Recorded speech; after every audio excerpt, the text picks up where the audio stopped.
The world celebrate the end of Ramadan. We look at the persecution suffered by Pakistan's Ahmadis. They consider themselves Muslim, but many Pakistanis consider them heretics. Over the weekend, a mob killed 3 Ahmadis amid allegations of blasphemy. This the latest in a series of attacks on the minority religious community. Mandakina Gallo reports. Ramadan took a tragic turn for Nabila and her family. On July 14th, armed men broke into the family's store looking for Nabila's husband. A man got off a motorcycle. He shook hands with my husband. He took him outside the store, and that's when they shot him 4 times in the head. Ever since, the family lives in fear of similar attacks. They are Ahmadis, a reformist Islamic movement born in the 19th century, founded by Mirza Ghulam Ahmad, a man that the Ahmadis consider a prophet. Armed men guard this mosque at prayer time. Pakistani law declares that all Ahmadis are non-Muslims.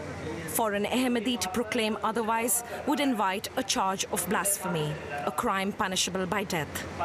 The Ahmadis not only face severe discrimination at the hands of the state, but are also regularly targeted by religious extremist groups.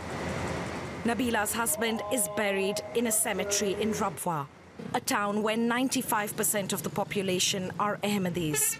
For 10 days, the whole family took refuge here. Now they hope Nabila will soon be able to leave Pakistan and join her sister in England.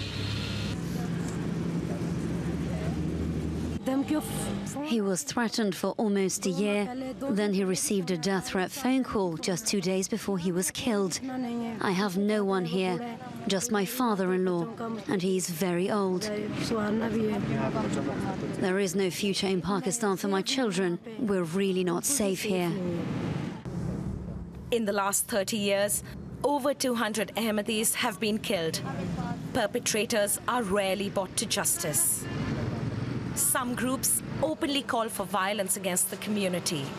Amongst the most extreme are members of Khatmi-e-Nabuwat. For them, the fight against Ahmadis is a moral necessity, a crime that does not deserve to be condemned. If someone has immense love for the Prophet, and if his love for the Prophet causes him to take some kind of extreme action, then we see it as an individual act. After all, how can a good Muslim endure such blasphemy? Our group respects the law. For us, such an act is neither good nor evil, but if someone decides to take action, it's not a bad thing. It's a personal choice. Salimuddin is the spokesman of the Ahmadi community. He wants to show us the grave of Abdus Salam, the only Pakistani Nobel Prize winner. On her gravestone, the word Muslim has been erased. Salimuddin believes that the Ahmadis will continue to be persecuted until their rights are guaranteed by law. As long as on television shows, during conferences and political meetings, you'll have people who keep on saying publicly that it's okay, that it's lawful to kill an Ahmadi, well, such targeted murders will continue to multiply. Attacks against minorities are on the rise in Pakistan.